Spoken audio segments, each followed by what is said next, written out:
子，别摘，本王喜欢你戴着。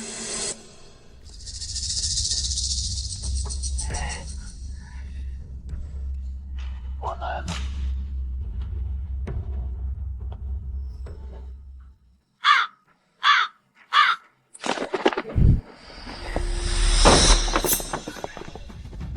贱女！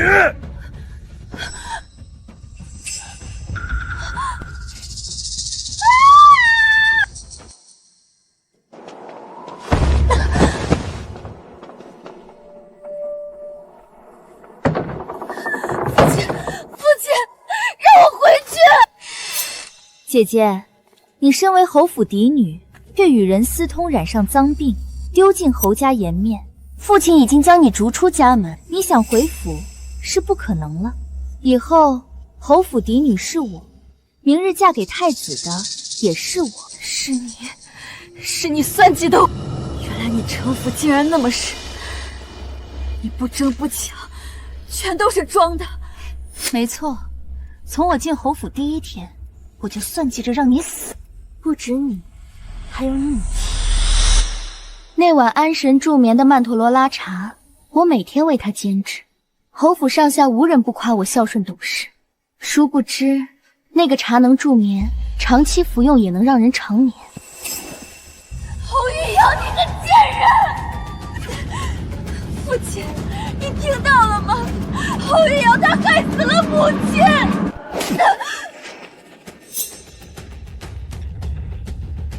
没有你父亲的允许和配合，我和玉瑶怎么能那么顺利设计害你惨死？清婉，别怪我。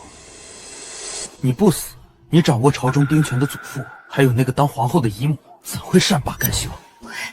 为什么你要选择他？为什么？悄悄告诉你，我可是从未来穿越过来的，拥有那个世界先进的科技、思想、文学、艺术。太子得我，就等于得天下。可这王权社会，嫡庶有别，你不死，哪有我出头之日？如今，我终于不再委身于你。姐妹一场，我再送你最后一场。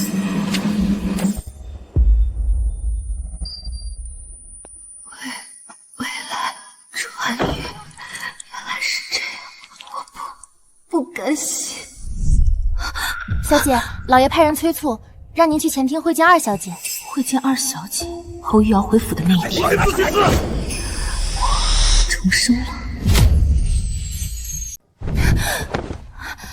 小姐，翠儿知道您生气，但如今二小姐一进府就打点了全府上下，笼络人心。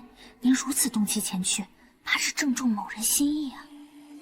连翠儿都能看清楚侯玉瑶不怀好意，上一世我却因为太过高傲，对她唾之以鼻。可谁知她竟早有害我之心。重来一世，我定要好好谋划，害我之人，我一个都不会放过。翠儿，替我梳妆。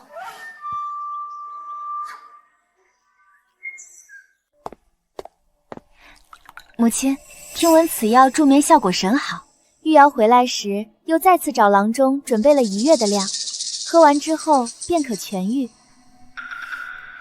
您将再也不必为失眠忧心了。玉瑶有孝心，回府之前就记挂你的病，为你寻得良药，不像清婉那丫头，自私蛮横，眼里就只有自己。玉瑶，这药治疗失眠效果甚佳，你有心了，为母谢谢你。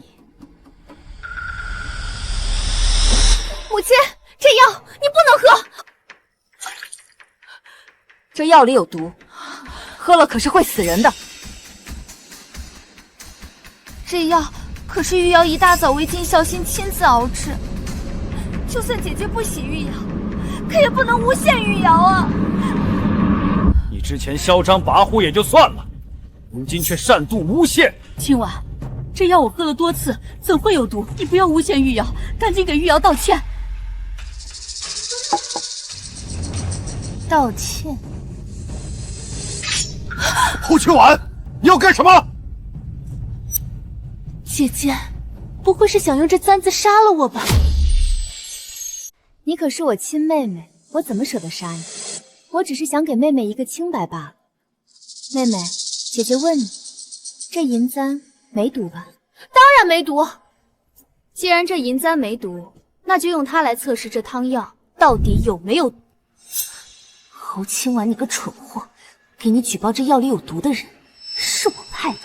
别说你不知道这汤药里我加了曼陀罗花茶，就算知道，这慢性药用银针也测不出来。最终的结果就是，你因为闹这一出受到重罚。清婉，你闹了2个月还没闹够吗？玉瑶乖巧懂事，心地善良，不给你计较，但你也不能仰仗你是侯府嫡女，就一直欺负她呀。母亲不要忧心，姐姐一时接受不了我回府，我能理解。玉瑶一心为母亲分忧，心中无半点其他。既然能当场测试还我清白，玉瑶求之不得。玉瑶，让你受委屈了。好，那就测。清婉，倘若测出来是你诬陷玉瑶，家法处置，20大板，一个都不能少。老爷三思啊，20大板可是能要人半条命啊！清婉，别再闹了，赶紧给你父亲和玉苗道歉。小姐，这汤药夫人已经喝了数日，都没被查出来下毒。咱们只是听到有人举报，并没有证据，贸然施毒，恐有不妥。上一世，侯玉瑶一回府就派人放出假消息，激我在众人面前测试汤药。众人劝说，我都不理，最后银针并无反应，我却被父亲打得半死。母亲翠儿不必为我担心，就按父亲说的，这药测出来没毒，我自愿家法处置。可如果测出来有毒，玉瑶甘愿受罚。要的就是你这种目中无人、不听人劝的劲儿，否则这戏可就不好看了。银针变黑了，有毒！这汤药真的有毒！怎么可能？侯玉瑶，你怎么都没想到，刚刚接过汤碗的时候，我趁机下了砒霜，打着孝顺的名义残害我母亲，再无可能。玉瑶，我对你不薄，你竟然要害我！不可能，这银针不可能得出来。妹妹，你这话的意思是，毒你下了，只是你下的毒，银针测不出来而已，对吗？今晚，就算这汤里有毒，你就确定一定是玉瑶下的吗？父亲，您这话可是冤枉我。从我听府里人举报说这汤里有毒，可从未说是妹妹所下，是妹妹一直往自己身上安罪名，难道是心中有愧？自然不是，我只是怕有人故意诬陷，挑拨我和母亲的关系，损害我的名声。妹妹说不是，我这个当姐姐的自然相信，也会查清，只是这下毒之事多少与妹妹相关。为了避嫌，以后这汤药之事就不劳烦妹妹。来人，把二小姐从外带来的药包全部烧掉。姐姐，这汤药可是玉瑶费尽心思帮母亲带的，效果甚好，烧掉了，女儿怕母亲再次为不眠困扰啊。姐姐知道你心系母亲，可现在有坏人作祟，今天这汤药有幸被我及时发现，保不齐其他汤药也被放了毒，万一母亲吃了出了什么事。妹妹，别着急走啊，刚刚你可是当着全府的面应允。银簪测出有毒，你甘愿受到家法处置，若不执行，不仅是对侯府家法不尊，妹妹也会失信于人啊。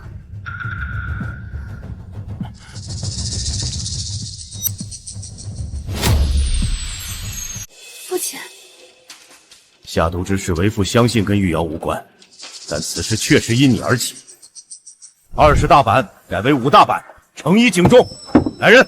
父亲，我是被冤枉的，父亲！玉瑶，请。老爷，要停下吗？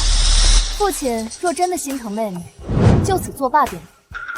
侯府家规遵守了上百年，在妹妹这破例一次也没关系。看似给我求情，实际上提醒父亲，侯府家规有100年，破不得。侯清婉这个蠢货，怎么突然变得这么聪明了？难道他之前的无脑搏还都是装的？还有那汤药，明明用银针根本就测不出来，可为何……父亲，妹妹还趴在凳子上受罪呢，这板子打还是不打，您得尽快做决定了。侯府家规不能破，玉瑶甘愿受罚。玉瑶乖巧懂事，真是委屈你了。你放心，为父必定还你清白。继续。后正廷同样是你的女儿，曾心疼过我一点。打！给我狠狠的打！20大板，1板也不许少！打！给我用力打！打了5板子你都心疼到不行，上一世你可是打了我20板子，要了我半条命。比起你害我惨死，20板子又算什么？侯正田、侯玉瑶，这才只是开始。这一世我将不再顾及血脉之亲，你们欠我的，我定让你们血债血还。小姐，图要好得快，为了半月后的皇家盛宴，您恐怕得忍忍了。上药！侯清婉竟敢给我装无脑千金，让我卸下戒心，害我挨板子。我还真是小瞧了你，但那又怎样？我可是穿越之身，皇家盛宴在即，那日我定让你身败名裂。翠儿，我现在需要你帮我做2件事。这第一件事，你去城南找张裁缝，让他按照此设计将这套衣服做出来。那第2件事呢？这第2件事就是，你去找城中最大的书铺，将这些书稿印刷1万份，皇家盛宴开始的前一天，全城发放。小姐放心，翠儿现在就去办。侯玉瑶穿越女又如何？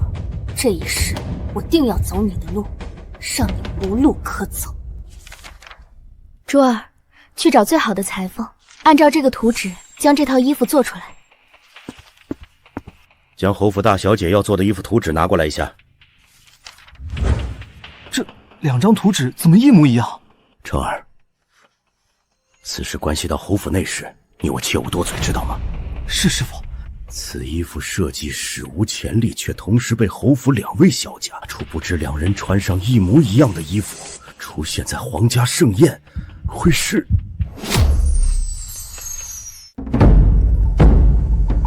今日承蒙陛下恩典，设下家宴，才子佳人齐聚一堂，特设此凤鸣文社，邀我朝王室贵女，以才情为盾，以笔墨为剑，在这琼华殿上大放异彩。姐姐，母亲汤药的毒，是你为了打压我自导自演下的吗？我怎会在自己生母汤药里下毒？妹妹如此想我，难不成妹妹做过此事？一会儿装白痴，一会儿装绿茶，你不累，我都累了。侯清婉，下毒之事我轻看了你，我认栽。但这次皇家盛宴，我侯玉瑶必定让所有人大开眼界，让你侯清婉身败名裂，是吗？妹妹，不知从哪儿来的底气啊？就凭这，马上就要入场了。让你看一眼也无妨。这衣服着实一般啊。死鸭子嘴硬，侯清婉，等会儿我的表演让众人开眼的时候，你最好也如此淡定。有请各府贵女入场。后玉瑶，等我脱去斗篷，不知你的反应会是如何？脱斗篷，退遮扇，行礼。怎么是一模一样的发型？什么？我和侯清霄的服装和妆造一样？不可能！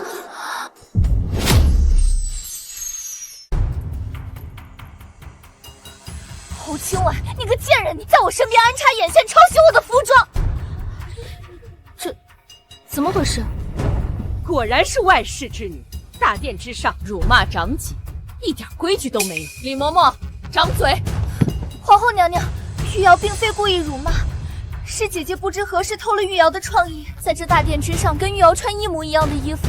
玉瑶大为震惊，才一时失态。妹妹何出此言？如果说穿一样的衣服，那便视为偷窃，那我是不是也能说是妹妹偷了青婉的创意？青婉，你少在这贼喊捉贼！这衣服是我一手设计的，在这之前未曾出现，是不是你抄袭我的？你心里最清楚。都给朕闭嘴！衣服一样而已，节目尚未表演，谁抄袭谁，未免言之过早。衣服设计稿侯青婉不同，用这舞蹈不止在屋内单独跳舞，想模仿我，只会东施效颦，成为笑柄。陛下所言甚是，但玉瑶的衣服跟表演契合一起，放在这世上绝无第二。陛下不妨让我和姐姐分别表演，看看谁真谁假。陛下，婉儿身为侯府嫡女，自幼贤良淑德，怎会做出抄袭之事？皇后娘娘，玉瑶极力证明也是为了还姐姐清白。您身为她的姨母，也不希望她身上有模糊不清的污点吧？姨母不必为婉儿忧心，既然妹妹是为青婉考虑，青婉哪有不同意的道理？谁先谁后，妹妹挑选吧。想让我先跳给你抄袭的机会？不可能。妹妹身为庶女，自然不敢当先，还是姐姐先请。为保公平，玉瑶愿意退出殿外等候，绝不窥视一分。婉儿果然有侯府嫡女风范。好，玉瑶丫头退下，婉儿开始表演吧。谢陛下。侯青婉，跟我穿同样的衣服又如何？你知道穿这个衣服要跳什么舞吗？敢抄袭我，我定要让你看看什么叫偷鸡不成蚀把米。劳烦乐师了。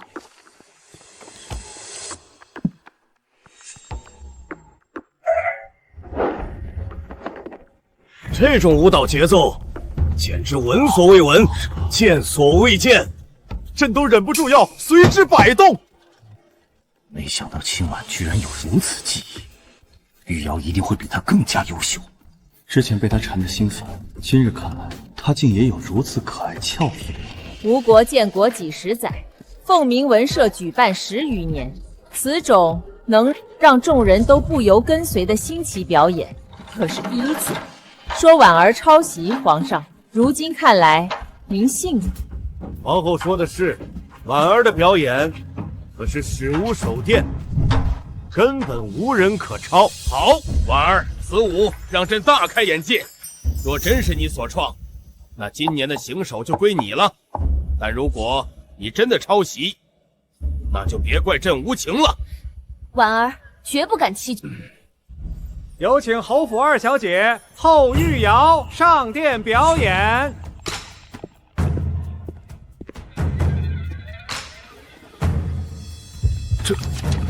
这乐谱怎么跟青婉姑娘的一模一样？怎么和青婉一模一样？难道玉瑶？侯玉瑶，上一世你给我的痛苦，现在轮到你。停！侯玉瑶，你给朕解释解释。为什么你跳的跟婉儿刚刚跳的一模一样？一模一样？怎么会这样？怎么会？李乐师，本宫问你，你刚刚弹奏的是二小姐给你的乐谱吗？回娘娘，微臣刚刚弹奏的确实是二小姐给的乐谱，而且这张乐谱跟大小姐给的却是一模一样。不可能，这个乐谱根本就不是这个时代的，我青婉怎么可能会知道？侯玉瑶，前世你仗着自己是穿越者，将我算计惨死，现在我重生了，只是把你带给我的痛苦一点点还回去罢了。侯玉瑶，你的乐谱舞蹈和青婉一模一样，你可知罪？你胡说！我跳的舞蹈，侯青云他怎么可能会跳？娘娘息怒，小女年纪尚幼，自小无人管教，初入侯府，急于站稳脚跟，看到姐姐节目出彩，难免动了心思，还请陛下能够饶她一次。玉瑶，赶紧跪下谢罪！你目无长姐，我不跟你计较。可你现在竟敢顶撞皇后娘娘，无视父亲，实在是欠打。父亲让你跪下给皇后娘娘谢罪，没听到吗？陛下，如若是玉瑶抄袭姐姐，那我为何让姐姐先表演，自己去上台跳和姐姐一模一样的舞蹈，让自己深陷质疑？而姐姐明明在入场之前看到了我穿着与她一模一样的服装，为何却一言不发？你说什么？你刚刚在殿外让清婉看了你表演的服装？没错，我和姐姐在大殿外面等候入场之时，就曾让姐姐看了眼我表演的服装，众姐妹均可作证。姐姐，你可承认？我承认。上台前，我确实看到玉瑶跟我穿着一模一样的服装。是啊，这玉瑶小姐如若是抄袭，肯定会千方百计抢在姐姐前面表演，怎会傻到选择姐姐之后表演？莫不是大小姐在算计二小姐不成？父亲，真相未出，您现在就要教训女儿，是不是有点太过着急？皇上娘娘，微臣教女无方，才使得她在这大殿之上欺君辱媚，戏耍众人，请陛下责罚。侯大人，陛下都没说婉儿是欺君，你怎么就凭二丫头几句话就定了婉儿的罪呢？皇后娘娘，玉瑶斗胆直说，您身为姐姐的姨母，姐姐犯了错，尚有您为她撑腰。可玉瑶自小无父无母，今日若是被诬陷，哪还有玉瑶出头之日？本来我念及姐妹之情，不想跟你纠缠，可你却越加放肆，无凭无据，竟敢指责起皇后娘娘了。你在大殿外就看到了我们一模一样的服装，这不说，故意又设局在我前面表演，让我难堪。你不跟我纠缠，还不是因为你心虚？在大殿之外，你是让我看了你的衣服，可那是你嚣张自傲，故意让我看的。在场的姐妹都能证明，凤鸣文社所有贵女入场之前都需穿披风，目的就是为了掩盖服装和发型，不让旁人抄袭。但玉瑶小姐当时却主动透露给大小姐，当时众姐妹看到后无不疑惑，我当时也疑惑，可如今想想，自然就明白了。她在入场之前故意露衣服给大家看，一是让大家先入为主，都觉得这就是她的衣服；第二，就是为了逼我在入场之前退散。侯清婉，你胡说！你贼喊捉贼！侯清婉，你可真卑鄙！皇上，玉瑶有证据，有侯清婉抄袭我的铁证。铁证？你有何铁证？衣服，就是这身衣服。我问你，你的衣服图稿是你设计的吗？是第一时间就拿去了裁缝铺缝制的吗？是。设计好之后，我就让翠儿去找了城南的张裁缝做的。我的好姐姐，你可知张裁缝有个规矩，那就是一天可只接待一位客人。你与我都是一出图纸便交给了张裁缝，谁是后去的，谁就是抄袭者。没错，两人岂会创作出一模一样的衣服？最后去找张裁缝的，一定是剽窃。皇上，玉瑶请求将城南张裁缝请到殿上，给玉瑶证明申冤。臣女问心无愧，何惧证明？选张裁缝。真是作死！这衣服的设计图稿，这个时代根本就没有。就算你在我眼前安插了眼线，偷了图稿，拿给张裁缝的时间，也只能比我晚。侯清婉，你死定了！草民张宝彦叩见皇上万岁万岁万万岁！张裁缝，朕问你，你是否为侯府两位小姐缝制了一模一样的衣服？回皇上，是。那你可记得侯府二小姐是什么时候去的吗？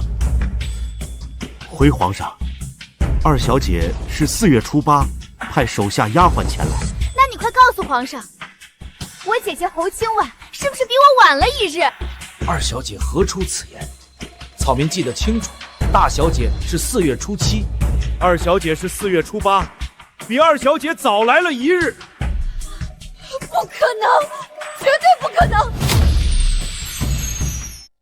张裁缝，本宫再次问你，你确定婉儿比玉瑶早去了1天找你做衣服吗？草民句句属实，不敢欺君。你说谎，皇上，他肯定也被侯清婉收买了。草民1天只接待1位客人，全城皆知。况且南城人流众多，清婉小姐贴身丫鬟翠儿前来，并非草民一人看见，均可作证啊。哼，一些民众而已。他侯清婉那么有钱有实力，买通那些民众又算得了什么？给朕掌嘴！朕的子民，要是如你所说，全部都能用来收买，那朕这天下成什么样了？小女鲁莽，不经大脑无意说出，还请皇上赎罪。皇上，玉瑶纯口笨舌，并无侮辱民众之意，只是民女实在是太过冤屈。够了！几经证明都能验证，是你抄袭了婉儿。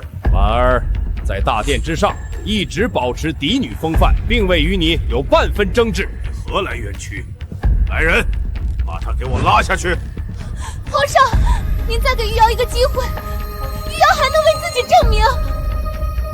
皇上，侯玉瑶抄袭事实，在座之人昭然可见。我看就没必要再给他机会戏耍众人了吧。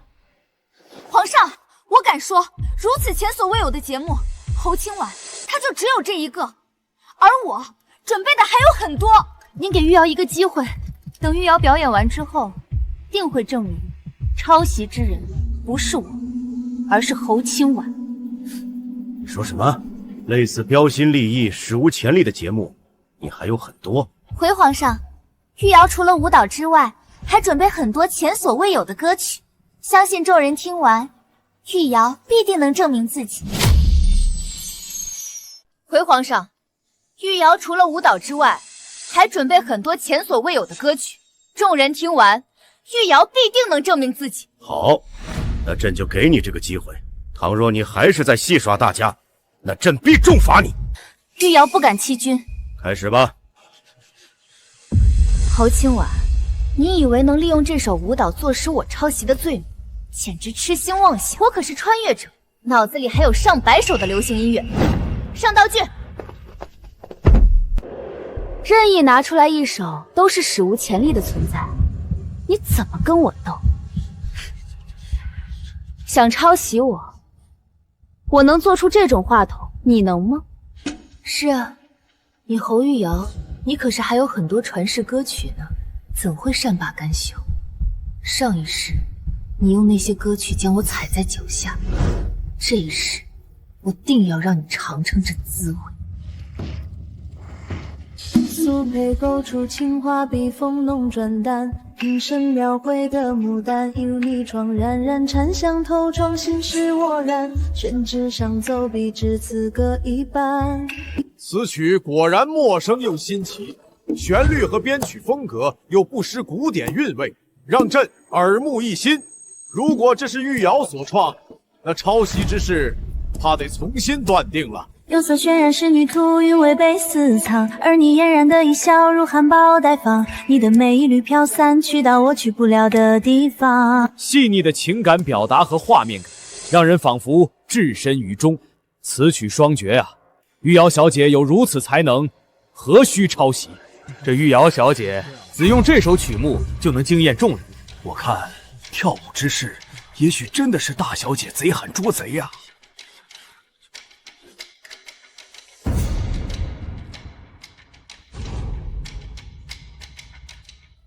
你的美一缕飘散，去到我去不了的地方。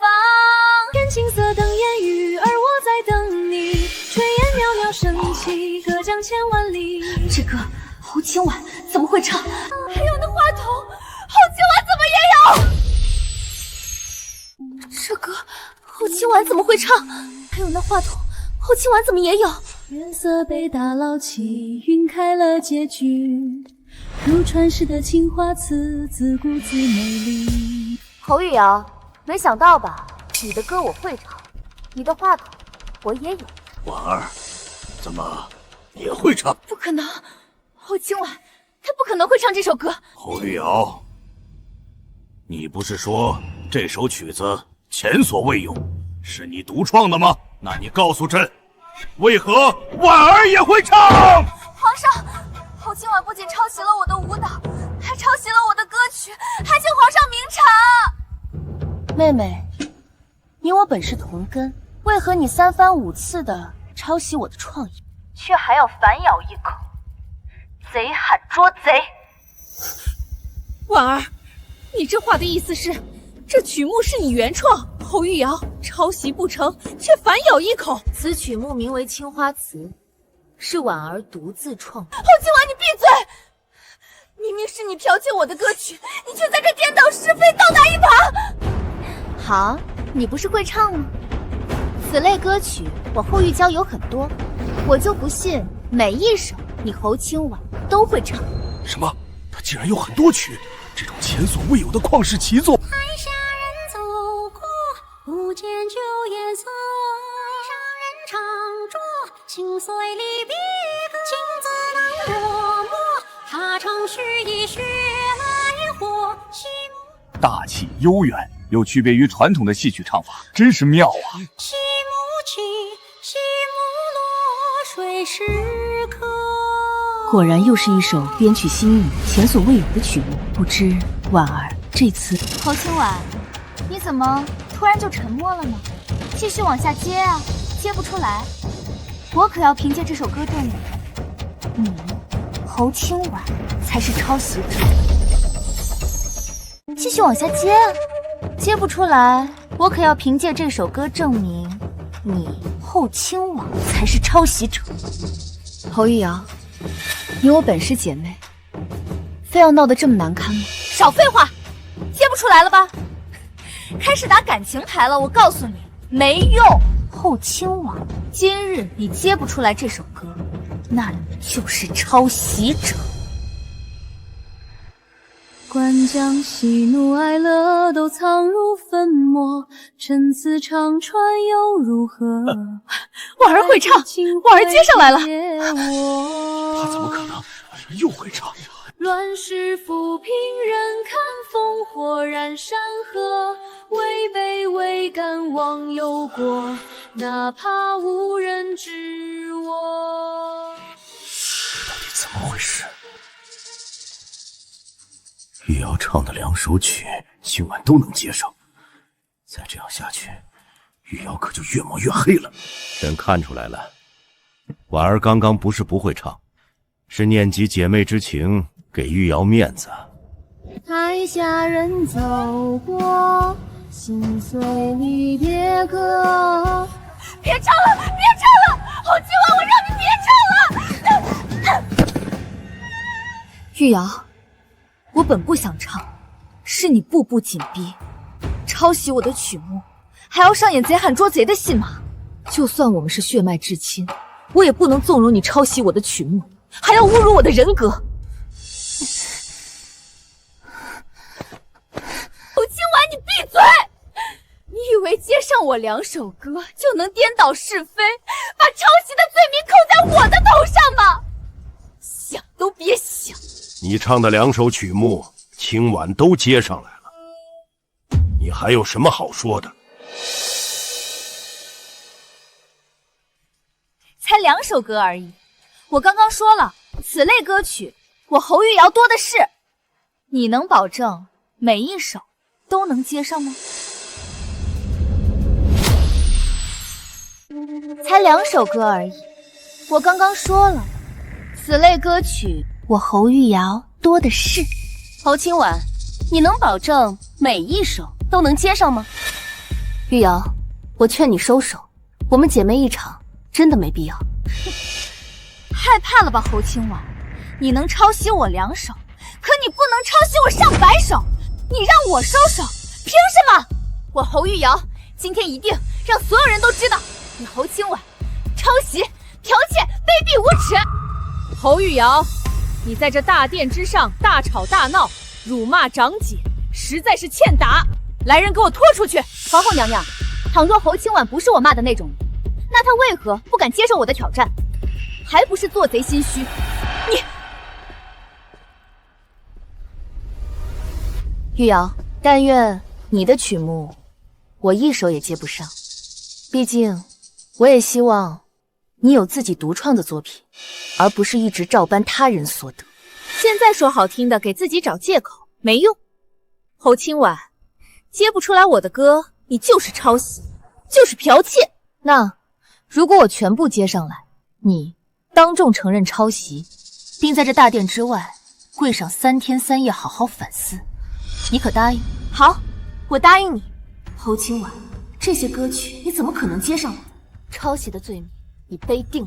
好，既然你们两个已经商定，那便开始吧。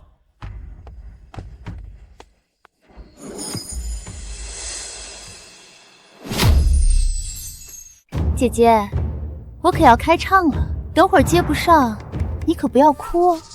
看二小姐那么自信，我看8成大小姐是接不上啊。接不上，那大小姐就是抄袭者，做出如此失心失德的事情，就算有皇后撑腰，想要进入皇室，怕也难了。谁真谁假尚未确定，两位大人瞎凑什么热闹？两位大臣闭嘴！日升日没，谁在乎因果？潮起潮落，月圆月灭，看破不说破。爱淡薄，与谁能说？这首歌他怎么还会？妹妹，果然不止抄袭了我2首曲目。不可能，我脑中的歌侯清婉不可能都知道，我不信他都能接得上。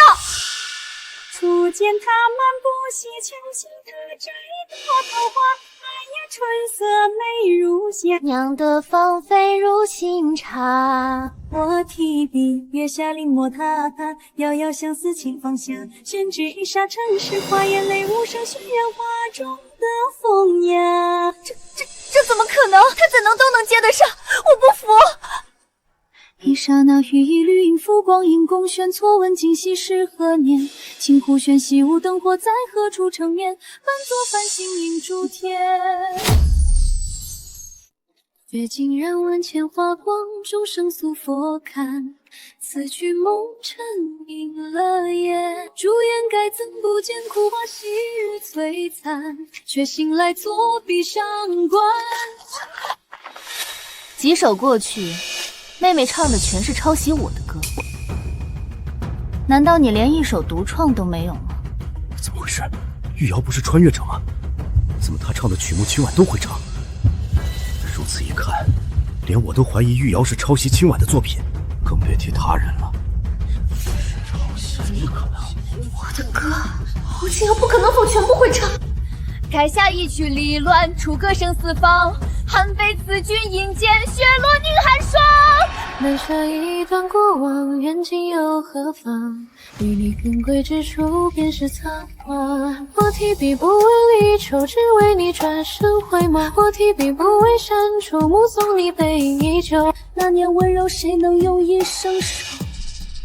心事把自己弄丢，淋湿在阁楼。左手化成雨，右手成鳞片，谋事在云上，谋事志在林间。愿随你用一粒微尘的模样，在所有尘世浮现。我左手拿起你，右手放下你，合掌时你全部被收回心间。一炷香，你是我无二无别。为什么我的这些歌你都能接得上？你到底是谁？我是侯府嫡女，你的姐姐侯玉瑶。上一世你借助穿越女的身份，在皇家盛宴上风头出尽，舞蹈、歌曲、诗词都广为流传。我虽不喜你的人，但那些作品我甚是欣赏，并将其烂熟于心。如今想来，真是万幸，否则我怎敢利用你的东西让你入局，损你名声。我的这些歌，侯清婉不可能会。你不是侯清婉，你不是侯清婉。几经证明，都能验证是你抄袭了婉儿。但念在此次乃皇室家宴，朕就按照你们刚才所说，罚你去大殿之外跪上3天3夜。朕好好反思反思，带走。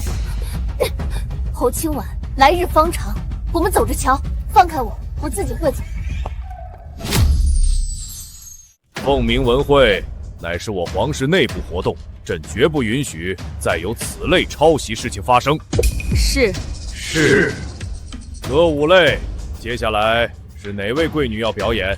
选吧。清婉姐姐武艺超群，小女甘拜下风。如此也好，婉儿表演灵动可爱，创意非凡。朕做主，将今年行首属于她。大家可有异议？清婉小姐实至名归，恭喜清婉小姐。谢皇上。凤鸣文会歌舞类表演结束，诗词争艳现在开始。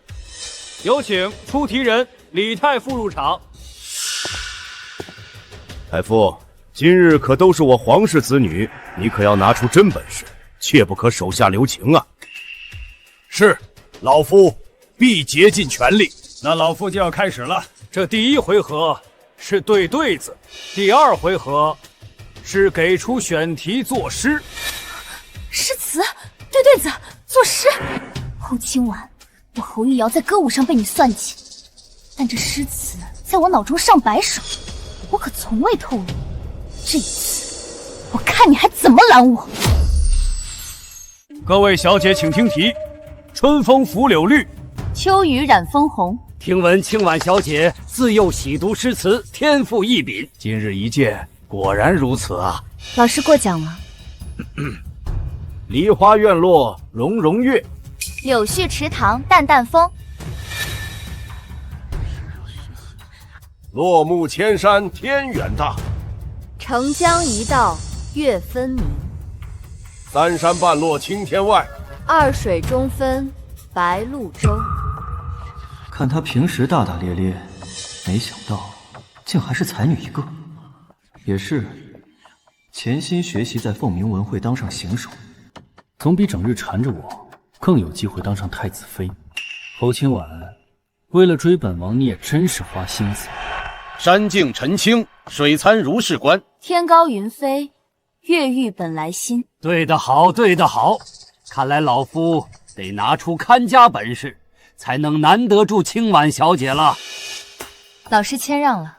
看此情景，大小姐今日拿走2个行首，势在必得。真是恭喜侯大人了，这国丈之位怕是稳妥了。王大人说笑了，当了国正又如何？被沈家和皇后压着，哪有我出头之日？还是得指望玉瑶，她是穿越之女，能助我成为一国之相，掌握实权。可如今她跪在大殿之外，还有机会拿到行首，成为太子妃吗？海水昭昭昭昭昭昭昭落，众贵女可否对出？清婉小姐也不能对出吗？清婉才疏学浅，实在是对不出老师的对子。此对子当真无人对出吗？浮云长长，长长长长长啸。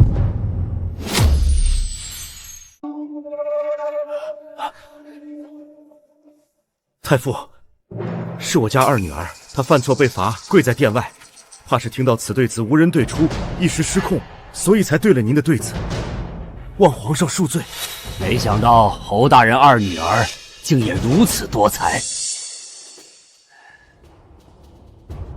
皇上，微臣不知道二小姐所犯何错，但身为贵女，又对了老夫的对子，是否能暂且放她过来，与老夫对上一对，再去受罚？既然太傅都开口了，那就让玉瑶丫头先进来吧。皇后，一个诗会而已，有才之人皆可上来切磋。我想清婉也不会介意的是吗？清婉自然不会介意，我当然不会介意。侯玉瑶，我可一直等着你上钩呢。宣玉瑶丫头进殿，宣后玉瑶觐见。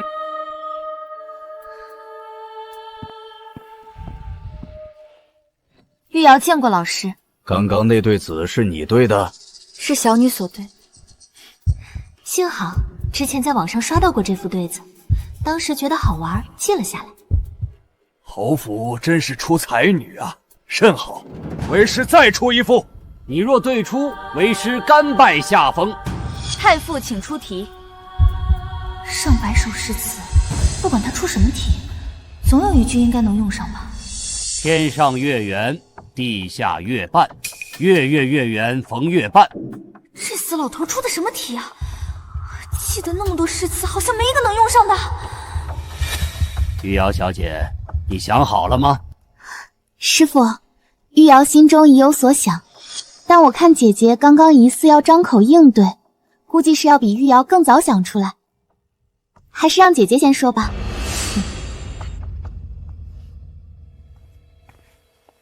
妹妹误会了，此题难度颇大，婉儿不会。其他贵女，有人想出来了吗？既然姐妹们都对不上师傅的对子，妹妹就别藏着掖着了，赶紧说出你的答案吧。姐姐别急，妹妹现在就说。今日年尾，明日年头，年年年尾接年头。目前能记得的，也就只有这副对联，看着好像跟师傅的能对上。不管了，先用上再说。玉瑶小姐，不知这今日年尾，明日年头，年年年尾接年头，能否对上师傅的对子？好，甚好，玉瑶丫头果然是才女呀！不知玉瑶小姐除了对子，命题作诗是否也颇有造诣？脑中那么多诗词，还不是信手拈来？玉瑶不才，愿意一试。好，那接下来咱们就进入这命题作诗的环节。第一题，大家就以这即将要来的春天为题，开始作诗。好雨知时节，当春乃发生。随风潜入夜，润物细无声。春雨悄无声息地滋润着万物，来表达春天无私奉献的精神。好诗啊！没想到这玉瑶丫头在诗词上竟如此天赋异禀。各位贵女，这第二题，请各位以明月为题作诗。离人无语月无声，明月有光人有情。别后相思人似月，云间水上道曾成。这前两句每一句都有人和月交织的描写在一起，句法更加工整而复杂。婉儿，你和玉瑶水平不相上下呀！我一穿越过来的，脑中可是有上百首经典诗词，怎么能让侯清婉跟我相提并论？老师关于明月的诗词，我这可不止一首呢。什么？玉瑶丫头想出来几首，可全部说出，让老夫也欣赏欣赏。那师傅您可得找人记录了，我怕我说的太多，您记不住呢。侯玉瑶太傅负责凤鸣文苑诗词类数十载，还从未出现记不住学生的诗词一说。你木武老师空有奇才。皇后娘娘，你实属冤枉玉瑶了。我找人记录，着实是因为我想到的诗词太多了，绝没有不尊敬老师一说。微臣相信玉瑶姑娘，也想见识一下，玉瑶姑娘到底能写出多少关于明月诗集，还请皇上派人记录。玉瑶，既然太傅替你说话，那朕就为你找人记录。但是，朕把人给你找来，倘若你做的并非你所说，而是戏耍众人，朕定要定你的罪。是，玉瑶遵命。宣采诗官何大人入殿。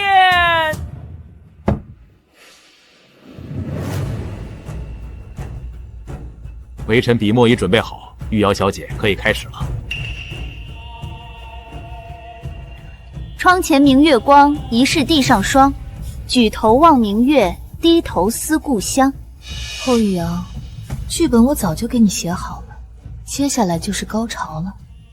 你可要好好的展现给众人看呢。独坐幽篁里，弹琴复长啸。深林人不知，明月来相照。明月别枝惊鹊，清风半夜鸣蝉。稻花香里说丰年，听取蛙声一片。凤鸣文社举办10余载，还是第一次看到此番场景。如此下去，恐怕要载入史册啊！花间一壶酒，独酌无相亲。举杯邀明月，对影成3人。戍鼓断人行，边秋一雁声。露从今夜白，月是故乡明。尸身下凡，尸身下凡啊！为师真是自愧不如啊！春风又绿江南叹，明月何时照我还？人有悲欢离合，月有阴晴圆缺，此事古难全。但愿人长久，千里共婵娟。等一下，但愿人长久，千里共婵娟。这首诗我好像在哪里看到过。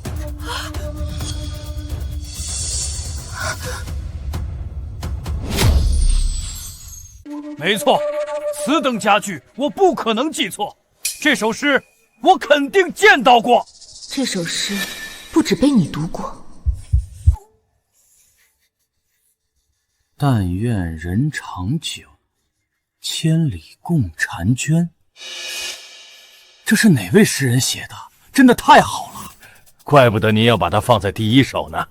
这本诗集要在皇家盛宴的前一晚上放出，我猜很多人读了第一首都会为之赞叹。细加品味后面的诗词，我保证不了能广受传播，但这第一首必定会家喻户晓。把这首诗放在第一位，不过是想让侯玉瑶尝尝在云端摔下的感觉罢了。这本诗集堪称绝世之作，我们书铺再免费给您印刷2万份，总共3万份，定让这本诗集广为流传。不瞒太傅，这首诗我也读过。明月几时有？把酒问青天。不知天上宫阙，今夕是何年？我欲乘风归去，又恐琼楼玉宇，高处不胜寒。起舞弄清雨，何似在人间？转朱阁，低绮户，照无眠。不应有恨，何事长向别时圆？人有悲欢离合，月有阴晴圆缺。此事古难全，但愿人长久，千里共婵娟。没错，这诗我们也读过。不可能，不可能！你们怎么可能知道这首诗？侯玉瑶，你不是说这诗是你现场自创的吗？为什么大殿之上这么多人都已经读过，你在这大殿之上一而再再而三的欺君，是不是不要命了？侯玉瑶，你不是说这诗是你现场自创的吗？为什么大殿之上这么多人都已经读过，你在这大殿之上一而再再而三的欺君，是不是不要命了？皇上，玉瑶不敢，可这诗实在是玉瑶自创啊，他们不可能知道这首诗啊！你还嘴硬！太傅、何大人，还有这几个丫头，在你之前全都读过这首诗。你说这首诗是你现场自创的，难道是他们集体说谎害你不成？皇上明鉴，微臣负责凤鸣文化诗词类数10载，一直公平公正，惜才爱才。玉瑶小姐前面所作诗词，微臣也自愧不如。可这最后一首，你又为何拿别人的诗硬说是自己的呢？我没有，这首诗就是我现场做的。侯清婉，又是你是不是？是你买通了这些人，故意诬陷我的是不是？侯玉瑶，你前面风头出尽，婉儿可一句话都没说，你自己品德不端，被人拆穿，又在这诬陷婉儿，真是可恶至极。妹妹，从你再次进殿以来，婉儿听到你做的诗词，便自愧不如，怕影响你发挥，婉儿一句话都未曾说过，怎么你还是要把这莫须有的罪名安在我身上？玉瑶姑娘，你多少为侯府贵女，说话要注意分寸。我一生清明，怎可被人收买？这诗并非老夫一人所读，那么多人，难道都如你所说被清婉姑娘收买了吗？玉瑶，你快说，到底这是怎么回事？这诗，你们不是说看过吗？那你们告诉我，到底在哪儿看的？这诗你们不是说看过吗？那你们告诉我，到底在哪儿看的？微臣最近一直在准备凤鸣文社之事，这诗在哪所看，一时竟想不起来了。我看你不是想不起来，是压根儿就没有看到，故意诬陷我的。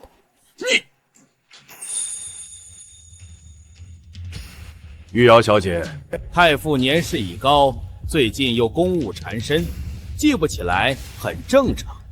您以此来污蔑太傅，是不是有失侯府风范？何大人教训的是，玉瑶，赶紧给太傅道歉。何大人，如今我身陷困境，哪还顾得上侯府风范？太傅说他看过我做的那首诗，却不说出处，玉瑶怀疑，也实属正常。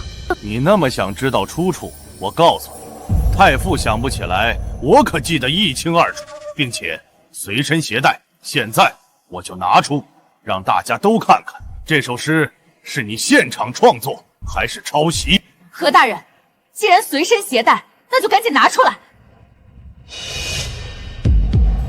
这诗在这个时代根本就没有，我不信会有印刷成册的诗集。皇上，这是雅香书铺昨日发行的一本诗集，刚刚玉瑶小姐最后做的那首诗，正是这诗集的第一首，请皇上过目。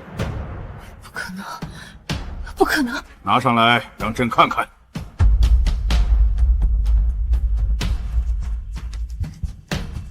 侯玉瑶，戏该结束，你该完了。你不光最后一首诗是抄袭的这本诗集，刚刚你所做的每一首诗，包括那个对子，这本诗集里全都有。这怎么可能？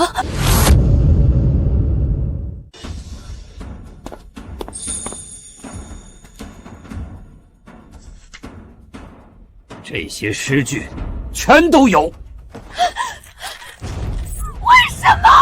侯玉瑶，你疯了！这大殿之上，岂容你在这儿放肆？来人，把他给我按住！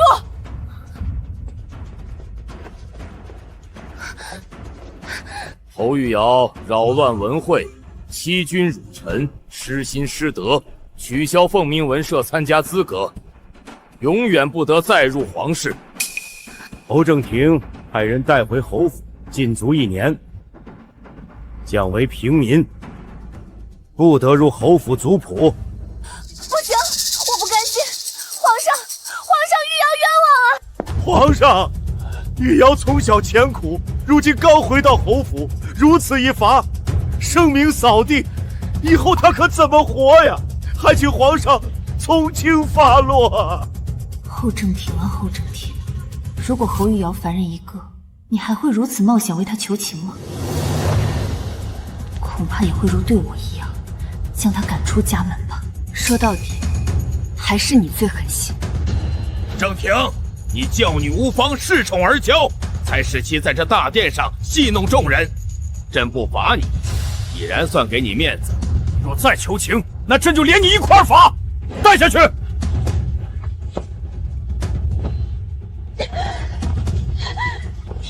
你们会后悔的。同是侯府之女，比起婉儿，这玉瑶怎会如此差劲？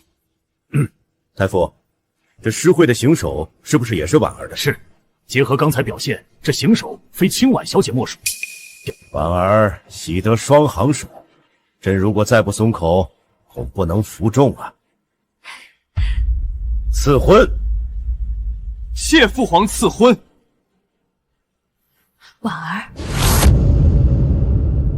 顾景逸，上一世你联合侯玉苗害我惨死，会愿意？婉儿一直对太子倾心，怎会不愿意呢？是吧，婉儿？这婚毕竟是皇上所赐，就算不愿意，也得有个理由。侯玉瑶一心想攀附太子，定不会善罢甘休。我何不利用他？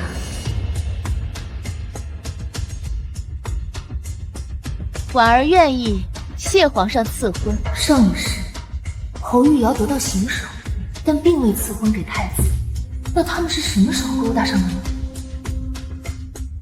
侯玉瑶又是利用什么东西，让太子能甘愿伙同他害我？等回侯府，我定要一一查明。什么？太子明日要来府上啊？没错，清婉与太子自打订婚之后，婉儿从未去找过太子。皇后娘娘听闻，担心两人出了问题，特意带着太子前来看我。他不是一直缠着太子吗？现在得到了又来欲擒故纵那一套，真是贱人！现在不是跟他置气的时候。太子明日来府，你有什么打算？我准备告诉他，我是穿越女，能帮他在最短的时间内当上皇帝。小声点，你现在告诉他，他能接受吗？没有时间一步步来了。我现在怀疑，除了我，还有其他穿越者。你说什么？那本诗集里的诗，根本就不是你们这个时代的。我撕之前看到每一首诗下面叫未来者，这个未来者，我断定应该与我一样是未来的人，穿越过来的。那这个人是清婉？应该不是，后清婉跟我跳一样的舞蹈和歌曲，应该就是动用势力在我身边提前安插了眼线，但诗集跟他应该没关系，否则他怎会在诗会上一手不用？也是，那我们得赶紧行动啊！万一被这人捷足先登，你我可就什么都没有了。没错，太子对侯清婉一直不冷不淡，如今答应皇上赐婚，不过是觊觎他身后的势力罢了。但是如果让他知道我有比后清环更有利用价值，他定会与我合作。没错，那你准备怎么做？这些天，我把自己关在屋里，制作了一样东西，太子只需一眼，定会爱上它。什么东西？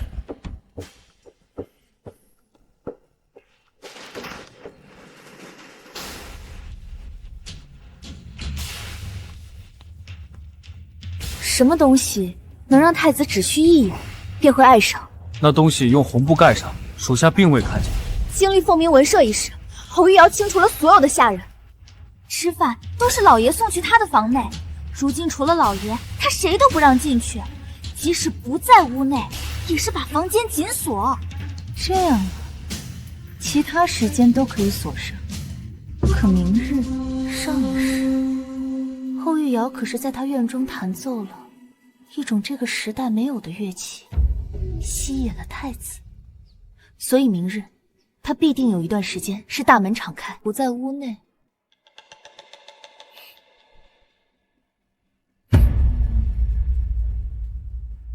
后玉瑶，你不是想勾引顾景玉那个人渣吗？那姐姐就助你一臂之力。婉儿，如今你与太子已经订婚，在府中无事，就应该去太子府中走动走动，让太子带你熟悉一下宫内各处。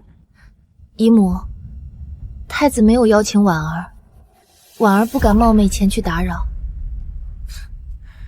婉儿这话是不是太生分了？之前本王也未曾邀请，你不是也去过好多回了？今日不同往日，之前我只当是去哥哥的寝宫玩耍，可如今害羞，婉儿身份有变，还是要多注意一些才行。婉儿所言甚是，姑娘家的还是矜持一些为好。既然这样，太子以后便主动些，这样两人的感情才能更好啊。儿臣遵命。后亲吻，之前我勾勾手指你便跟狗一样围上来，如今在这装什么矜持？皇后娘娘，微臣有一些私藏的字画，想让太子前去一同欣赏，不知可否？去吧，本宫正好也想跟婉儿和妹妹一起叙叙旧。那儿臣就先告退了。太子请。姨母，即使婉儿做了那么多努力，在凤鸣文社拿到双形手，太子对我似乎还是如往常一般冰冷。太子并非遗民亲生，很多话姨娘也不好直说。但婉儿放心，婚约已定，感情以后会慢慢培养起来的，你切勿着急。这么多年，婉儿都捂不热太子的心，想必太子心里已经另有他人。若果真如此，婉儿愿意退婚，只要太子幸福就行。太子已经在大殿上答应婚约，怎么可能另有他人？你就别胡思乱想了。顾景逸，等下我就让众人都看看你的真实面目。太子，书房就在前面。太子，书房在前面。想把我唱给你听，趁现在年少如花。还是婉儿贴心，去吧。是什么？属下不太确定，但属下在做四皇子那儿做贴身侍卫的时候，曾抓过一波海外的倭寇，在他们身上搜出一本书，书上记载着一种西洋武器，称为点火枪。点火即可射击，可穿透城墙铁壁，跟二小姐的那个东西极为相似。若真如书上所记，确实能让太子一眼看上。此事切勿声张。还有，我让你放在上面的药粉，你放了吗？小姐放心，此药粉无色无味，属下又放在了隐蔽处，他们必然不会察觉。做得好，去找翠儿领赏银去吧。侯玉瑶、顾景逸，这一世我也让你们尝尝在众人面前出丑的滋味。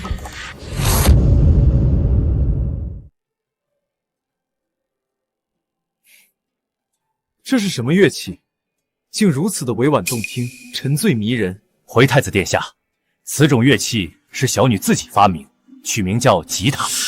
姨母，太子已经去了多时，不会是不给婉儿打招呼就走了吧？婉儿，太子不是不懂规矩之人，些许是看画太过沉迷，忘了时间。眼看着天就黑了，婉儿还没给太子说几句话呢。这个侯正田，太子好不容易来府一趟，带太子看什么画啊？我看他就是故意的，本宫早就看出来了。他呀，就是偏心玉瑶那丫头。走，姨母带你一起去找她。谢谢姨母。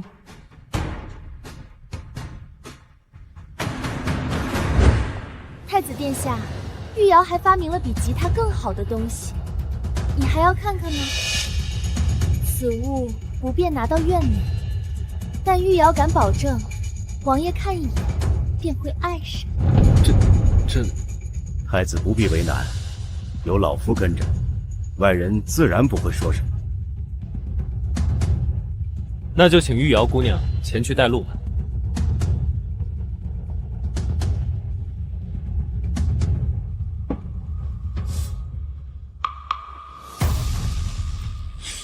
这是放得太久了，估计是落了灰尘。此乃何物？太子莫慌，这是玉瑶发明的，叫手枪。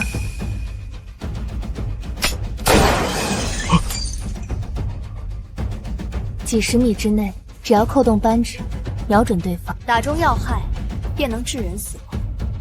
此武器如此厉害，你是如何发明的？太子，实不相瞒，我不是你们这个时代的人，我是未来世界穿越过来的。类似的发明，先进的思想、技术，玉瑶会很多。您若给玉瑶机会，玉瑶定会助你君临天下。你在说什么？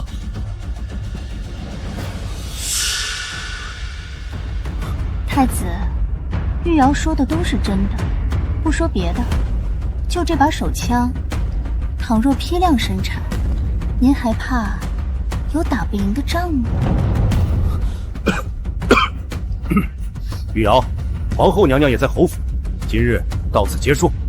太子，你随微臣出去吧。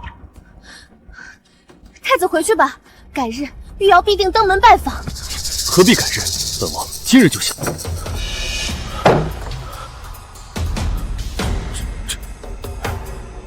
皇后娘娘还在侯府，此事万不能被她撞见。姨母，前面就是父亲书房了。父亲，你怎么在这儿？皇后娘娘，您怎么来了？还不是你霸着太子不放，故意不让太子跟婉儿接触，我只能亲自来找。太子呢？太子还在书房看画呢。什么？你邀请太子去看画，却独留他一人？你什么时候变得这么不懂礼节了？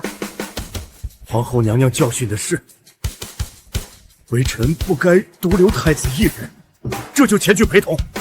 父亲，不过您为何会在妹妹的庭院啊？妹妹呢？皇后娘娘在此，她理应出来行礼。是啊，赶紧让玉瑶出来行礼。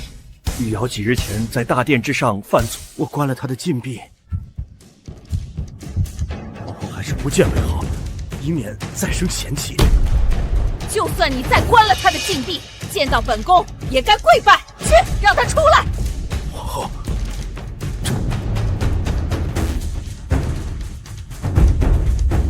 这是什么声音？何人在里面？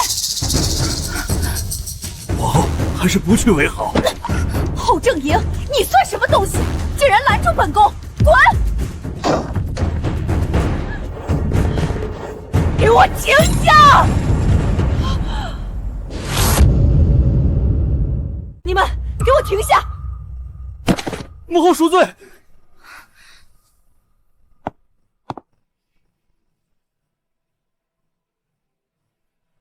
贱女，说是不是你勾引的太子？是他勾引的我，不愿儿臣啊。太子，实不相瞒，我不是你们这个时代的人，我是未来世界穿越过来的。类似的发明、先进的思想、技术，玉瑶会很多。您若给玉瑶机会，玉瑶定会助你君临天下。此物一下就能致人死亡。静瑜，母后问你，到底是不是侯玉瑶勾引你的？不是，儿臣跟玉瑶一见倾兄，不是玉瑶勾引儿臣的，是儿臣和玉瑶情到深处才会。闭嘴！侯玉瑶他是什么人？他是失心失德之人，这一生都不可能进入皇室。玉瑶不在乎，也不要任何名分，只要能陪在太子身边就行。你也配！果然是外室之女。侯府有你，真是家门不幸。侯正言，你偏袒他不顾侯府的声望，可以，但婉儿还在侯府，我不能不管。来人，侯玉瑶勾引太子，扰乱内宅秩序，把他给我拖出去，按家规处置。不要，太子救我！不要，太子救我！皇后娘娘，玉瑶跟太子两厢情愿，并未勾引，罪不至死啊！太子，你救救我！不救我，你一定会后悔的。母后，求求你放了玉瑶，都是儿臣情不自禁，玉瑶拒绝不了啊！要打就打儿臣吧。太子，可是太子啊！为了一个失信失德的女子，皇家的脸都被你丢尽了。皇后娘娘，乱棍打死实为严重，交给微臣，微臣加法处置，杖责50，您看行吗？侯大人，现在想起来管教晚了。景逸，本宫费心助你登上太子，你可要珍惜今天的一切。倘若你再为他求情，本宫就当没收留过你这么个儿子。不要！还愣着干嘛？把这女人给我拖出去！太子，太子，想想我跟你说的话。给我停下！太子，你果真要忤逆本宫？那敢问太子，如果我和侯玉瑶，你只能选一个，你选谁？清婉，你何必要纠结这个呢？我已经应允了父皇的赐婚，给了你太子妃的名分。你还想要什么？我是太子，做不到与你一生一世一双人。你这话的意思是，你已经给我够多，是清婉不知足了？清婉，你从小到大就嚷嚷着非我不嫁，如今我已经满足了你的需求，你还想要什么？何况玉瑶是你的妹妹，有她与你一起陪着我，总好比其他人吧。是啊，玉瑶可是我妹妹，我怎么能跟她争呢？这太子妃我不当了，我要与你退婚。是啊，玉瑶可是我妹妹，我怎么能跟她争呢？这太子妃我不当了，我要与你退婚。你听好了，我要与你退婚，明日我便觐见皇上，让皇上撤回我与你的婚约。婉儿，姨母知道你现在很伤心，你放心，姨母定会好好罚他们，给你出气。这退婚的话，你就不要说了。侯清婉，你黏着我那么多年，怎么可能说离开就离开？跟我退婚，无非就是吸引我的注意，让我多在乎你罢了。好，我答应你，以后我会将一半的情感分给你。现在，你就赶紧帮玉瑶替母后求情，结束这次事件。看着我如此狼狈，你难道不心疼吗？谢谢太子垂怜，您那一半的情感还是留着给妹妹吧，我侯清婉不稀罕。侯清婉，太子已经给你低头了，你少在这不识好歹！姨母，婉儿之前对太子专情，是想着太子心无他人，自己还有希望。可如今太子心有所属，婉儿实在是不想强求了。婉儿自愿放手，让太子与心爱之人双宿双飞。婉儿，你好，侯清婉，既然你执意要跟本王退婚，那本王就依你，以后你可别后悔。都怪你这个贱人，还等什么？还等脱命？给我拖下去！我看谁敢！你这是为了侯玉瑶，要忤逆本宫吗？你这是为了侯玉瑶，要忤逆本宫吗？没错，母后若想打死玉瑶，那就先打死儿臣。婉儿，姨母是为你不甘啊！那个贱人不死！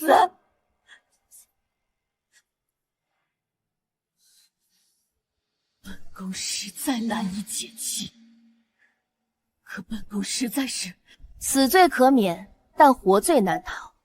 姨母心中有气，那就让太子陪同玉瑶各挨50大板，要他们半条命。这样，你也好向皇上交差啊。婉儿，姨娘总觉得你好像变了，但姨娘喜欢这样的你。婉儿也喜欢这样的自己。来人！皇后娘娘， 50大板打下去，能要半条命啊！您三思啊！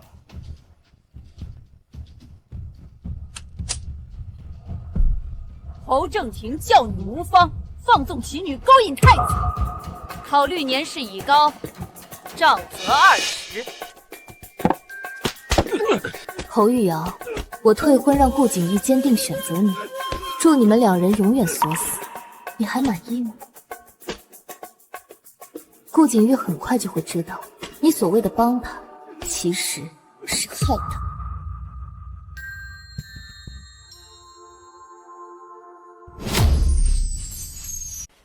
婉儿，你果真要与太子退婚吗？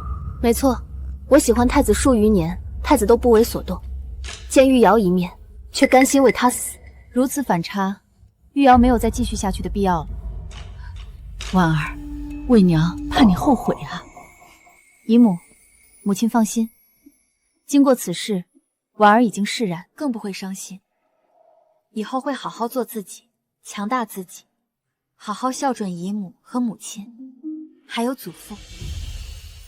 当初要不是你看上顾景玉，我怎会认他做儿子，扶他做太子？如今他却如此这般忘恩负义，让婉儿伤心。姨母定不会让他好过。之前都是婉儿不懂事，让姨母和母亲操心了。日后婉儿谁都不嫁，只愿意侍奉在姨母母亲身边。婉儿说的这是什么话？爱错一个人没关系，咱再寻良人就行了。可如今玉瑶一事，侯府名誉定会受损，必定会牵连婉儿，再加上与太子退婚，恐怕……怕什么？错在于太子，皇上有愧。皇室与你适龄的男子，自然让你优选挑选。姨母非要挑选吗？不能不嫁吗？你已经到了适婚年龄，岂有不嫁的道理？姨母，沈家都是你的靠山，你随心挑选就行。好，姨母，母亲放心，婉儿自当好好考虑。那姨母就放心了。天色已晚，你也赶紧休息吧。姨母，婉儿今日在玉瑶房中捡到这样一样东西，不慎出扣动了这个扳子，却将墙面打穿，威力实在是巨大。婉儿在想，此物如此危险，是否要移交给皇上？顾景瑜因为侯玉瑶，你这太子之位，恐怕是要坐不稳了。逆子！父皇息怒！刚跟婉儿订婚，竟然在侯府与一个失心失德之人做出如此龌龊之事，我皇家的颜面真是被你丢尽了。父皇，儿臣知错了，儿臣知错了。知错？你当着众人的面维护侯玉瑶的事都传遍了。如果知错，怎么还会做出如此维护他？儿臣当时实在是情不自禁，并未故意为之啊。情不自禁？你身为太子，竟轻易被一个贱女混淆思绪。这以后如何将这江山交给你？依朕看，你这太子不当也罢。父皇不要啊！儿臣也是人，也有为情所困的时候。抛开玉瑶之事，儿臣这么多年，并未做出其他错事啊。你是未曾做过其他错事，是，可就差临门一脚的时候，你为何却如此偏执？你怎么当上太子的？你心里难道不知道吗？皇后，沈家，连朕都要敬他3分。为何你要做如此荒唐之事？负了婉儿，白白失去这2座大山。儿臣依附他人得到的天下，终究不是自己的。儿臣只想靠自己的本事，真正将父皇的江山发扬光大。你这话说的，难道在你心中，朕的天下不是自己的，而是他们沈家的，是皇后的？儿臣不敢，父皇一直都是权倾朝野，他人就算有那个心思，也不敢。嘴！全正登，哪个君王无人帮衬能君临天下？你以为你是谁？没有婉儿的联姻，靠你，他太子之位你都坐不稳。你想不依附任何人就想得到这天下，靠什么？还是说，你已经有了依附之人，而朕却不知道？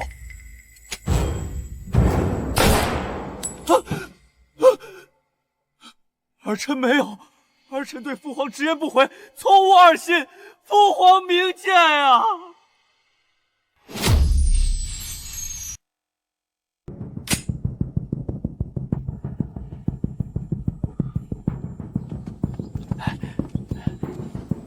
劳烦公公了。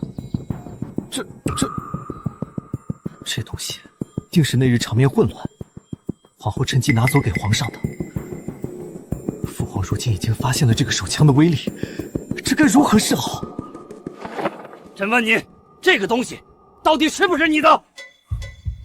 万一让父皇知道侯玉瑶是穿越之人，父皇要么用来稳固皇位，要么就会毁了玉瑶，以防他人用之。这样的话，我唯一翻身的机会都没有了。所以，我一定不能让父皇知道这手枪是玉瑶做的。你敢！顾景玉，现在不承认这手枪是你的，可能还有转机。一旦你承认了，你可就……说，到底是不是你的？那你告诉朕，此武器是从哪来的？儿臣从集市上买的时。父皇你也知道，自古高手在民间，他们……好，那你给朕说说，在哪个集区买的？找谁买的？把此人给找过来，让他在大殿之内当场给朕做出来。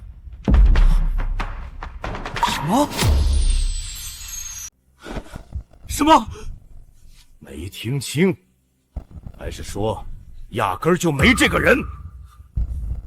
你所说的在集市买的，是在骗朕，是在欺君。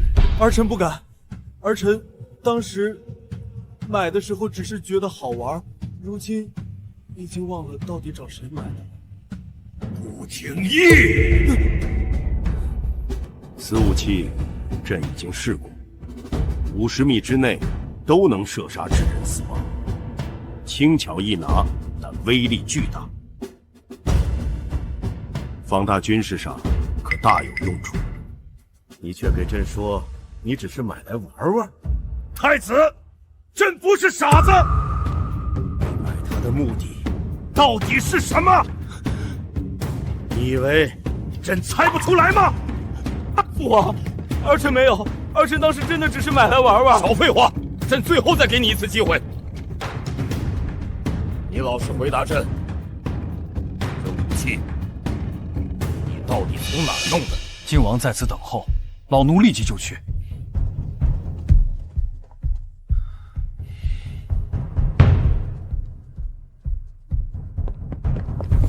启禀皇上，四皇子着急回朝，说有关乎我朝安危之事，需要立即向您禀告。一切给我跪倒一边，好好想想朕的问题。宣靖王进殿。清婉小姐哪里的话，本王此去是为了国家，为了我自己，与清婉小姐无关。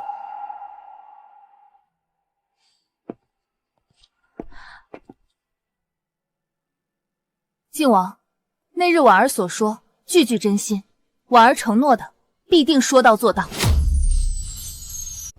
上一世，靖王明着暗里帮了我很多次，甚至将自己的贴身侍卫都故意打发给我做了属下。可当时的我眼里就只有顾景玉，他多次被上心辉一冷，申请去沿海保卫边境，一走就是3年，从未回国。可没想到，前日我一纸书信，他竟快马加鞭秘密回来。如此情深，这一世我绝不能再辜负了。靖王，婉儿在这儿。靖王，您这样看着婉儿，婉儿脸上有字吗？没有，本王只是看到你想起了从前的很多事情。过去的事情都过去了，以后我们只管向前看。靖王，您这次秘密回来是为了我吗？不是，正好家中有事，凑巧罢了。不管您是不是，婉儿只当您是。此次邀您回来见面，婉儿有一事相求。你说便是。听玉玲说，她曾经在你身边做贴身侍卫的时候，一同攻打倭寇，在倭寇的身上搜出来一本书，上面有个叫点火枪的兵器。玉莲怎么会跟你讲这个？我与皇后娘娘等人一起撞见太子和我妹妹两人私会的时候，见到了那个兵器。你说什么？你说什么？你撞见了太子跟你妹妹私会？这不是重点好不好？重点是那个兵器，我见到了。对于我来说，太子和你妹妹的事情才是重点。你为了他做了那么多，他竟然这么对你。无所谓了，反正我现在已经打算跟他退婚了。退婚？婉儿，毕竟你追了他这么多年，退婚你舍得吗？甘心吗？当然舍得，我为他委屈了这么多年了，往后也该有自己的生活了。但我确实不甘心，毕竟我付出了这么多，他现在负了我，我不能轻易的就放过他。你想怎么做？我朝自打建国以来，东南沿海的倭寇一直都是我朝新患，法文上更是规定，若是发现与倭寇勾结，可是诛九族的重罪。所以我想，你想让我将那本带有兵器记载的书递给皇上，让他怀疑太子与倭寇勾结？没错。清婉，那你告诉我，太子的那个兵器，你是不是知道他从哪儿弄的？其实跟倭寇没有关系，是不是？没错，我知道，但是我现在不能告诉你。那你知道我为什么早就发现那本事，但却一直未曾递给父皇吗？我当然知道，靖王他也是在自己研究吧。一旦交给父皇，那靖王也相当于损失了一个能君临天下的机会。所以，清婉不会让靖王白白帮忙。所以呢，你能给本王什么报酬？不会是要以身相许吧？没错，靖王帮了清婉的忙，将太子赶出东宫，那清婉必定选靖王作为夫君。侯清婉，你知道你在说什么吗？你知道你在说什么吗？清婉当然知道，清婉愿意以身相许，并借助身后势力，帮助靖王铸成大业。之前是我不懂事，不知道你的好，但现在我想好好珍惜。靖王，给我机会，我们一起慢慢培养感情。靖王，靖王，我是真心的。婉儿，今天就当是我做了一场梦，现在梦醒了，我们就当从未见过。此生我定不负靖王，顾靖义，靖王此去，你的太子之位算是做到头了。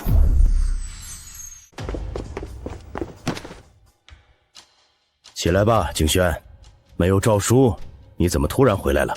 父皇，儿臣在打击南方倭寇的时候，发现了一本书，事关皇家命脉，特地加急赶了回来。什么书？赶紧递上来给朕看看。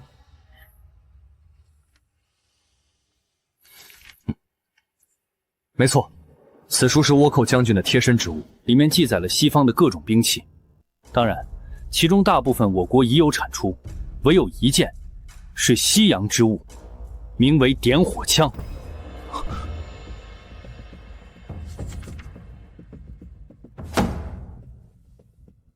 没错，儿臣从倭寇身上搜出，翻看之后，大为震惊。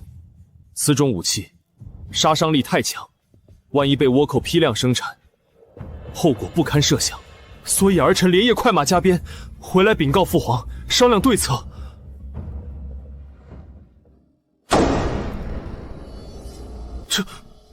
这不就是书中记载的点火枪？父皇，怎么会有？太子，朕问你呢，倭寇的东西你怎么会有？你是不是私下勾结了倭寇，准备叛国？不，父皇，儿臣没有，儿臣怎敢啊！你没有？景轩没来之前，我问你，这兵器是不是你的？你是不是亲口承认此物就是你的？是，这东西是儿臣的，但绝对跟倭寇没有任何关系啊！没关系，那为何跟这本书上描述的如此吻合？这也许只是巧合。好，你说是巧合，那你告诉朕，你的这个兵器到底从哪儿弄的？你让那个人现场给朕造出来，朕就信你没有跟倭寇勾结。父皇如此逼我，就是为了找出那个人，加以利用，更好的统治江山。我不能将玉郎供出来，否则我就真的完了。我忘了父皇，儿臣真的忘了。大哥，此物在之前可从未出现过，如此稀奇且具有杀伤力的武器，一般人应该不会忘，更何况大哥你呢？没错，景轩，只是看到一个图纸，就连夜快马加鞭地赶了回来，而你见到实物了，怎么可能会忘？景逸，朕对你太失望了，太失望了！父皇，儿臣真的冤枉啊！你还冤枉？不说别的，就凭借这本书，还有你的这个兵器，就能定你勾结倭寇的罪。父皇，儿臣冤枉的，那一切真的只是巧合。罢了，你是朕的儿子，是当朝的太子，朕自然不会将此事公布于众，让天下子民嘲笑我皇室出了你这么一个叛徒。李公公，你旨。太子行为不端，失德失仪，屡教不改，辜负朕之厚望，亦失天下臣民之心。为保江山社稷，安天下黎民，朕决定自即日起废除顾景晕太子之位，贬为郡王。上一世，你借助穿越女之身，利用先知之事害我惨死，但这一世，我与你所知相同，你没有了优势，怎么跟我这世家贵族？先进的思想技术，你想让它成为你立足的资本，但我定会将它变成杀死你们的利剑。大哥，既然你口口声声说没有勾结倭寇，那你就跟父亲实话实说，这武器你是从哪弄的？我路边捡到的。李公公，现在立刻去拟旨，昭告天下，废除太子顾景晕。皇上，清婉小姐还在殿外等候，是要宣她入殿，还是？皇后，沈家的面子不能不给啊！朕本想替你和清婉说和，让你们早日完婚，可你实在是让朕太失望了。如此良配，你不配拥有，滚一边去！李公公，宣清婉小姐入殿。婉儿，景玉做出如此伤风败俗之事，实在是对不住你。寡人已经为此事废除了他的太子之位，替你出气，如此你可满意？谢皇上，婉儿是有些生气，只想让皇上退婚而已，皇上却因此废除太子，婉儿实在是承担不起啊！是朕教子无方，太子做了错事，理应付出代价。远儿，只是这婚约，你确定想退吗？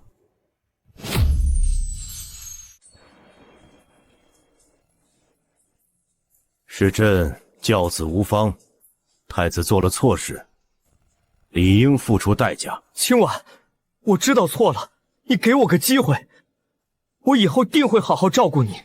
大哥，你对清婉做出如此恶心之事，现在还想求着清婉给你机会，是不是有点太过分了？你懂什么？清婉跟我可是青梅竹马，谁人不知？她情窦初开就开始喜欢我，这么多年的感情怎么可能说那么容易就割舍掉的？对不对，清婉？清婉，我已经求你了，你还要我怎么样才能原谅我啊？清婉与景逸缘分已尽，日后还请王爷不要再打扰清婉。回皇上，清婉已然决定跟太子退婚，望皇上成全。太子失德，婉儿想退婚，朕无话可说。还杵在这儿干嘛？滚回你府中，跪上3天3夜，没有我的允许，不得出门。父皇儿臣，王爷，老奴送您回府吧。婉儿，朕同意你跟景玉退婚。朕若是不优先跟你觅得良缘，恐怕你姨母也不愿意啊。看到靖王想了一下，你看景轩怎么样？父皇，儿臣恐怕不合适。你跟婉儿同年，怎么不合适？儿臣常年在沿海攻打倭寇，恐不能常年陪伴在清婉身边，怕误了清婉。也是，你常年在外，很难陪伴清婉，确实不妥。特别是景玉一事，朕又有愧于婉儿，确实该为你寻得更合适的人选。这样，朕现在就让那些皇子都来，任你挑选。既然儿臣不合适，儿臣就不在这耽误清婉小姐觅得良人了。儿臣告退。谁说你不合适？我觉得你挺合适的。我说了，你不必如此。我帮你只是因为我愿意。靖王一身正气，常年保家卫国，清婉着实佩服，愿意作为他的妻子，成为他的后盾，为他管理后方，让其全心为皇上分忧。好，你当真要选择景轩？婚姻大事切不可儿戏，元儿，你切不可为了一时之气选择景轩，他日万一后悔。皇上放心，婉儿此生选择靖王，绝不后悔。清婉，你认真的？当然，我心，王爷你日后可见。好，景轩，婉儿愿意与你喜得良缘，那你呢？你可愿意？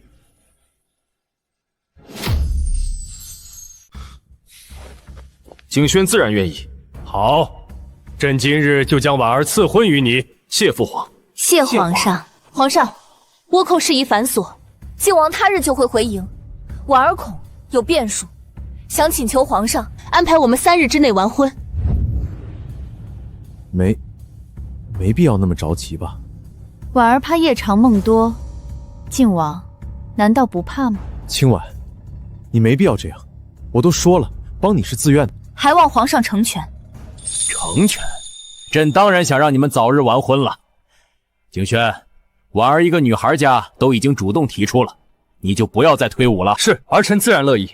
李公公，你旨。这侯府嫡女侯清婉，忠祥士族，玉秀名门，秉性端淑，持身恭谨，子特以靖王顾景轩年已及冠，一则贤为，以正妃位，于3日后10月16日完婚。顾景轩，这一世我绝不负你。我这一世夙愿便是娶她为妻，与她一生一世一双人。如今终于得偿所愿，可婉儿，她真的是心甘情愿嫁给我的吗？你们2个可有不满？儿臣不敢。婉儿非常满意。既然没有不满，那愣着干嘛？赶紧谢恩吧。谢皇上安排。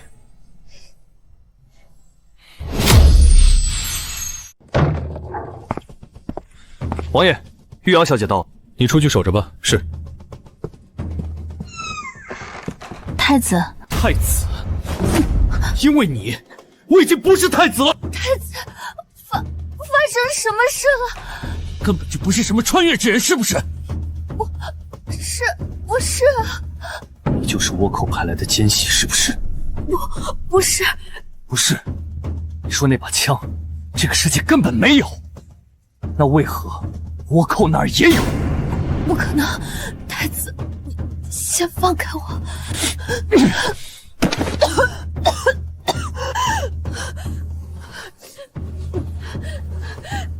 太子，你要相信我。相信你？你知道吗？就因为你的那把枪，我被扣上了勾结倭寇的罪名。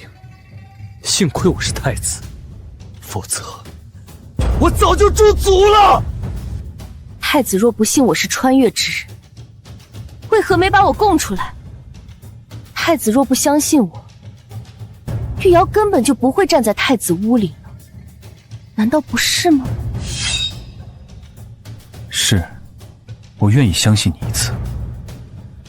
你最好让我看到你还有点用，否则我现在就杀了你。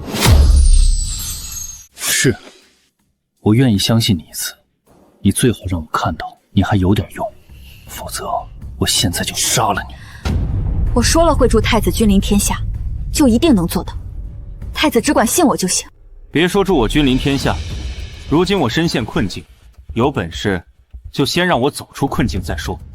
太子想让我帮你，总要告诉我发了什么事吧？坐下说话。肯定是侯清婉那个贱人趁乱拿走了手枪。不是，父皇质问我时避开了侯清简，为了顾及皇家颜面，此事只有我和四弟知道。母后趁乱拿走手枪。那你的意思是，此事就是巧合，压根就没人害你？四弟远在沿海，淡泊名利，又不喜与宫里人交流，不可能得知枪支的事情，不可能设局。太子，我刚刚给你解释了，我水平有限，做出来的手枪只是最基础版的，恰好与西洋发明的第一支简易的点火枪雷同。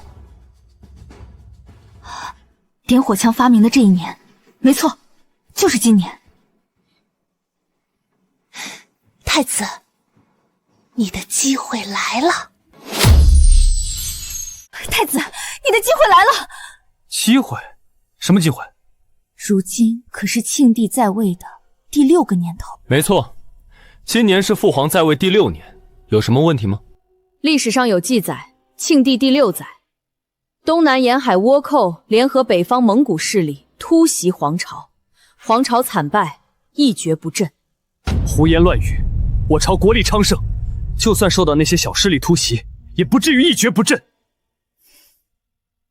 太子，倭寇和蒙古势力真如您所说的那么弱？为何从建国以来，他们从未消失，反而越加强大？还有这次四皇子带回来的兵器手册，足以证明他们不断地在从各个地方学习，壮大自己的能力，来为这次突袭做准备。就算这是真的，那你说是我的机会，是什么意思？我详细的看了那次突袭的历史文献，文献上说皇朝战败主要是因为受了敌人声东击西的策略。声东击西？怎么说？倭寇和蒙古势力他们在我国边境搞突袭，放烟雾，从明面上看军队众多，皇朝因此派了很多的兵力前去征战，可实际上军队全部都是穿着军队衣服的稻草人，而他们真正的军队早就乔装打扮，批量进入了京都，攻占皇朝最核心的部位。如此精密周全的作战计划，皇朝惨败无疑。太子不必忧心，最近只需联系亲密之人，在暗中召集军队，等倭寇和蒙古势力与皇朝两军相斗，9死10伤的时候，太子趁机出战，坐收渔翁之利，铲除倭寇，夺得皇权。万一父皇没死，那我如何登基？只要太子想做皇上，那混乱之下，皇上没死也得死。你这是让我杀了自己的亲生父亲？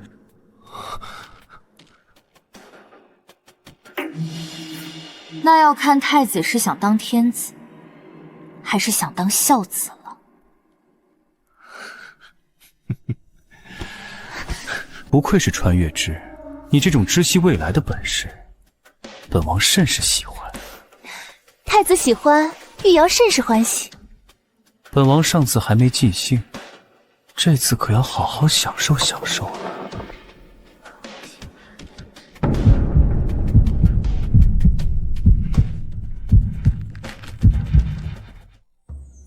玉瑶，今日你召集大家来到沈家，是为了商量清婉完婚的事吗？父亲，清婉婚事我已经交代好了，必定按照公主的行头办，让婉儿风风光光的嫁过。姐姐费心了，多谢母后费心。景轩，婉儿之前选错了人，如今选择了你，母后非常赞同。以后你定要好好对婉儿，本宫以及沈家都是你的后盾。谢谢母后，谢谢沈大将军。还叫什么大将军？该改口了。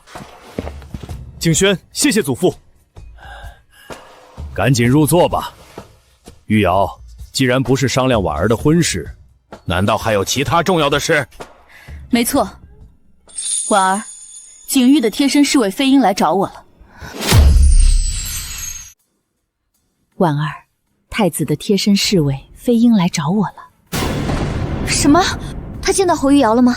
没错，景瑜让他出宫，将侯玉瑶装扮成侍卫带去了宫内。